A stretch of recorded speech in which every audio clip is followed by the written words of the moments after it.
profil pelajar rahmatan lil alamin. Memang ada. Jadi kalau guru agama selain menyampaikan P5 juga menyampaikan PPRH.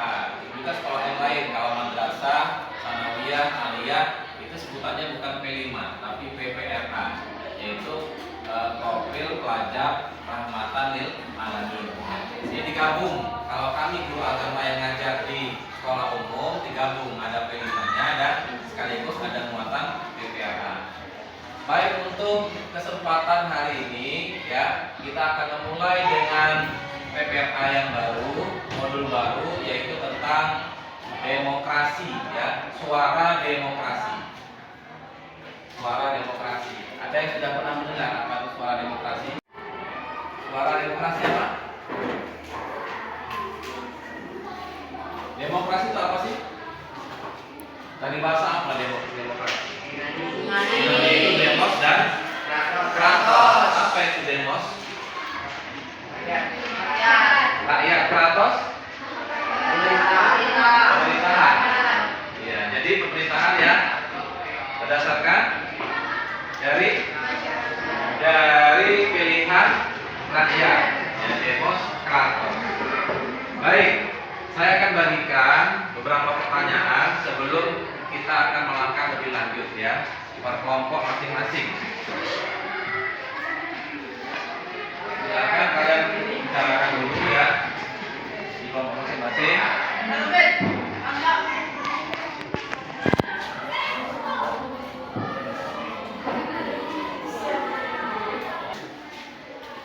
Jika ada pemilu Indonesia, bagaimana jawaban kalian?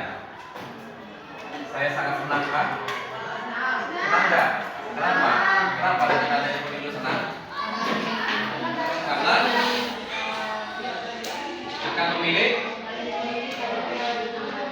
pemimpin yang baik, yang baru dan yang baik sesuai dengan pilihan ya. Nah, ini contohnya, silakan didiskusikan kira-kira. Saya beri waktu 3 menit maksimal.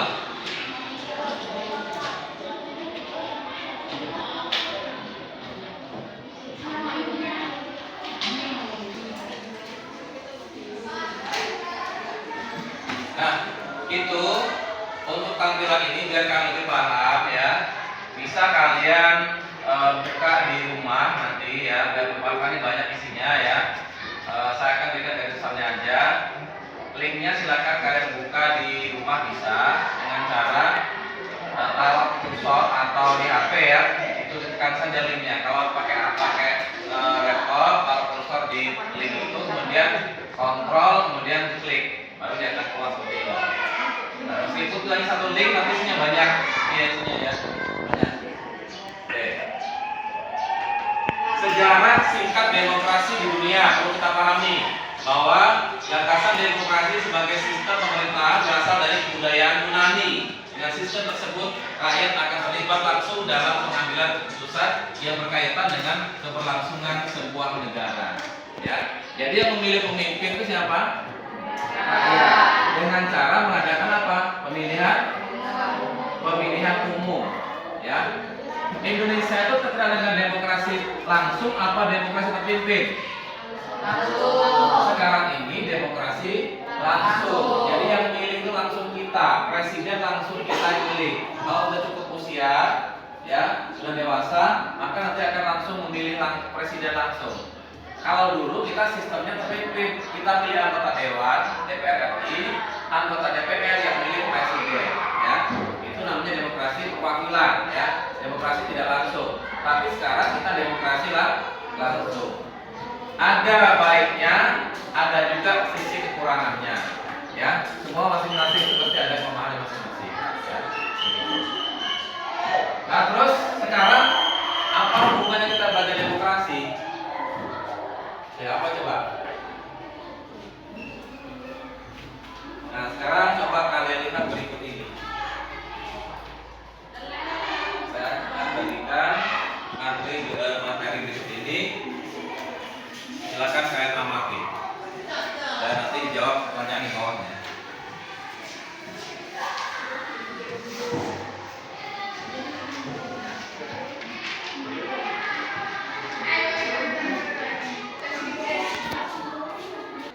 itu ada dua bagan ya. Bagan satunya apa? Bagan untuk struktur penurusan OSIS SMP 1 Umpus Menguk. Yang satunya struktur pemerintah negara Republik Indonesia. Jadi bisa dibayangkan, berarti negara kita ini kan punya presiden dan wakil presiden. Struktur yang terkecil di sekolah, di unit, itu ada ketua OSIS dan wakil ketua OSIS. Setelah presiden siapa lagi di bawahnya? Nah, kalau wakil kan sejajar ya dengan presiden. Siapa di bawah presiden yang membantu presiden? Para menteri. Ya. Para menteri. Ya. Jadi menteri. Nah, sekarang kalau ada ketua OSIS, ada wakil OSIS. Siapa di bawah ketua OSIS? Siswa. Bukan, siswa. Pembantu ketua OSIS siapa? Di antara anggota OSIS di bidang masing-masing ya. Kita lanjutkan pertemuan yang kedua. Sekarang tentang bagaimana kita mengadakan, ya, memikirkan kalau menyiapkan sarana dan prasarana pemilihan ketua OSIS ya, termasuk mulai dari denahnya, kemudian absennya, kemudian bagaimana kita merancangnya, termasuk juga siapa nanti petugas KPPS-nya. Ya, kalau kemarin kita sudah menyimpulkan bahwa kita perlu ada pemilihan ketua OSIS yang baru karena memang ketua OSIS yang lama waktunya sudah habis masa jabatannya. Dan sebab itu untuk yang baru ini perlu kita persiapkan akan ada segera pemilihan ketua OSIS yang baru untuk periode masa kerja setahun ke depan ya, dari kelas 8. Oke ya, termasuk nanti ada yang mencalonkan diri, kemudian kalian membuat visi dan misinya dulu. Ya, visi dan misi kalian itu apa? Ya. Ada yang mau mencalonkan diri? Banyak ya? Di sini banyak jago-jagonya ya. Oke. Oleh sebab itu saya bagikan tentang bagaimana kalian mempelajari alur untuk menyiapkan pemilihan ketua OSIS. Nomor 1, pemilih mengisi absen kehadiran pemilih. Pemilihnya siapa? Seluruh warga sekolah. Termasuk dewan guru nggak? Termasuk yang calon pengurus nggak? Termasuk juga calon ketua OSIS nggak? Seluruhnya itu nanti akan mengadakan pemilihan. Yang pertama adalah langkahnya pemilih mengisi absen kehadiran pemilih. Kemudian setelah itu apa yang dilakukan? Mengambil kertas suara yang sudah kita siapkan. Lalu kita perlu menyiapkan beberapa hari nanti sebelum pemilihan. Ya, simpel saja. Nama, kemudian ya ada foto, kemudian ada nama ya atau kasih nomor. Misalkan Anita nomor berapa gitu ya. Dewi nomor berapa ya. Megan nomor berapa kalau menyalurkan diri ya. Pemilih menuju bilik suara. Setelah itu apa? Apa yang dilakukan? Ya, menyoblos surat suara. Di sana apa yang kita sediakan untuk nyoblosnya? Paku. Apa lagi? Paku. Kemudian ada bantal. Alas. Ya, alas ini bisa dibuat dari bantal, bisa juga nanti dibuat dari yang berbus, busa ya, busa. Tapi bukan busa bukan ya. Kemudian setelah selesai dia memasukkan kemana? Ke kotak suara. Yang terakhir sebagai tanda dia sudah memilih apa? Dikasih tinta di jarinya. Ya. Itu bukti bahwa dia telah melakukan pemilihan. Maksudnya untuk apa? Agar jangan sampai si pemilih melakukan kecurangan 2 kali. Nah, kalau presiden kan atau ini kan bisa pindah kemana gitu ya. Kalau yang kosong nanti dia ambil kemudian lakukan. Nah, kalau sudah ada tanda berarti dia sudah tidak bisa lagi melakukan pemilihan. Termasuk kalian pun juga gitu, nanti mutar lagi, ambil lagi umpama ya. Nah, seperti itu. Itu yang perlu dilakukan. Jadi oleh sebab itu apa yang kita siapkan? Ayo, apa? Untuk membuat berita ini apa saja yang perlu kita siapkan? Kotak suara,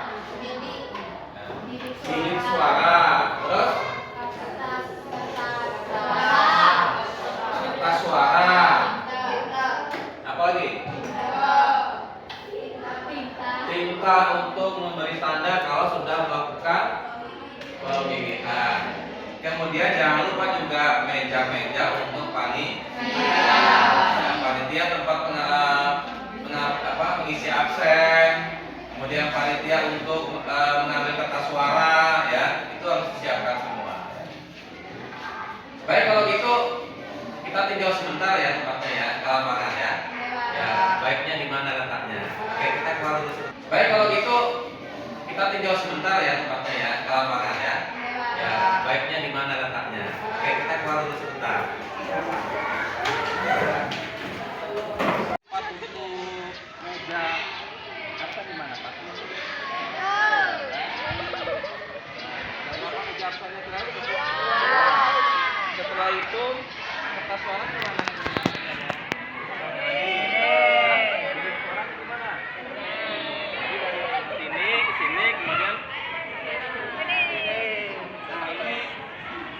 Dia pemungutan suara, nyoblos, terus kemana? Jadi ini letak kotak apa? Kotak suara. Kemudian setelah itu keluar di sana. Ada perlu meja kan situ? Jadi berapa meja? Satu. Jadi 1, 2, 3, 4, 5. Kan? Ya. Jadi rancangannya begitu. Tinggal kita sekarang menyiapkan apa-apa yang akan kita buat. Apa tadi? Menyiapkan meja, kemudian kotak suara, bilik,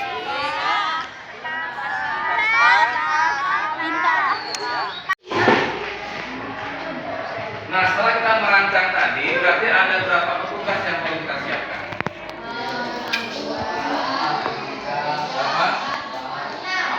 Ada 6 ya? Sampai kepada yang untuk menunggu tempat kita, julukan desa, ada 6. Nah, baik kalau gitu saya bagi apa yang saya bagi tadi diisi. Tolong petugasnya diisi siapa aja ya. Nama siapa, kemudian ketua KPPS juga belum terbentuk. Ketua KPPS-nya Zara ya, sebagai ketua KPPS ya. Jadi sukses dan tidaknya ini termasuk di Zara juga ya. Silakan mengadakan sosialisasi dan sebagainya ya ke teman-temannya. Nah, silakan sekarang membuat para petugas-petugasnya, tulis siapa kira-kira yang diperlukan. Kita hari ini melanjutkan tugas P5 atau PPRH. Di antaranya hari ini kita menseleksi, mendengarkan visi misi dari para peserta yang akan mencalonkan dirinya sebagai ketua OSIS dan wakil ketua OSIS. Dan sebab itu nanti kita akan mendengar visi misi mereka dan sekaligus kita juga bertanya ya. Jangan sampai visi misi ini muluk-muluk tapi tidak terjangkau. Yang simpel saja tapi bakal dilaksanakan untuk yang akan datang. Sebagai ketua OSIS dan berikut visi misi saya. Visi saya adalah menjadikan sekolah UPT SMP 1 Ibu Semu menjadi sekolah yang aman, nyaman, aktif, inspirasi dan berprestasi. Dan menanamkan sikap kejujuran, keadilan, ketakwaan, kepedulian dan kebersihan serta menjadikan OSIS sebagai suatu organisasi yang cermat, mandiri, aktif, amanah dan terampil. Misi saya adalah yang pertama, memajukan dan menjaga nama baik sekolah dalam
menjadwalkan sholat berjamaah gantian.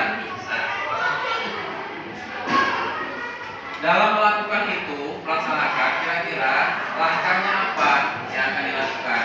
Jadi kira-kira apa yang akan dilakukan? Pertama, mengajar set kelas. ya, Seperti dari 9A, terus 9B, 9C. Terus kemudian yang pertama bikin jadwal benar ya. Andai misalkan temannya itu ada jadwalnya, terus kok dia nggak sholat, misalkan gimana?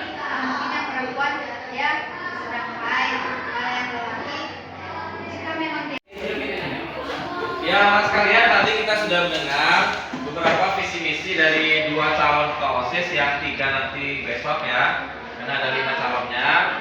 Nah, silakan kalian nilai masing-masing dari visi misinya. Kenapa? Visi misi itulah yang akan digunakan mereka nantinya mengambil kebijakan untuk sekolah ini ya. Jadi itu harus dilaksanakan, jangan cuma janji ya. Janji apa namanya? Janji palsu ya. Jadi itu harus dilaksanakan meskipun tidak seluruhnya, harus ada yang dilaksanakan, ada perubahan ya. Makanya kalian itu nanti penilaian terakhir kalian di P5 dalam pemilihan ketua OSIS atau demokrasi di sekolah ini adalah kalian yang pertama mengikuti kegiatan secara aktif ya. Kemudian menjadi panitia secara aktif, ikut mensukseskan pemilu tersebut. Kemudian dalam memilih itu, kalian harus memilih kriteria dari kebijakan-kebijakan yang sifatnya mengembangkan sekolah kita. Jika pilihan kalian pas nantinya terhadap visi misi yang baik, kalian ikut membantu dalam kegiatan tersebut dengan sukses, ikut juga jadi peserta, nggak cuma peserta saja, tapi kalian membantu dalam kegiatan sebagai panitia, maka nilainya bagus. Ada rubrik penilaian, nanti akan saya tunjukkan apa-apa yang dapat nilai misalkan 9, 8 atau 7 ya. Jadi bukan hanya tahu segara selesai sudah ya.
panjang ya, maka sudah terbentuklah ketua OSIS dan wakil ketua OSIS ya.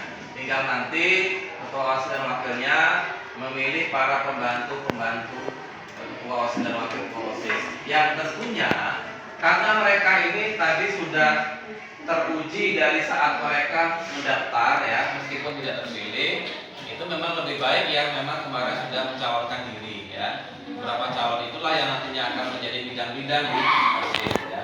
Karena mereka juga ya sudah paling tidak sudah ada keberanian untuk memimpin ya, meskipun belum terpilih. Nah, apa yang telah kamu pelajari setelah pelaksanaan proyek studi OSIS?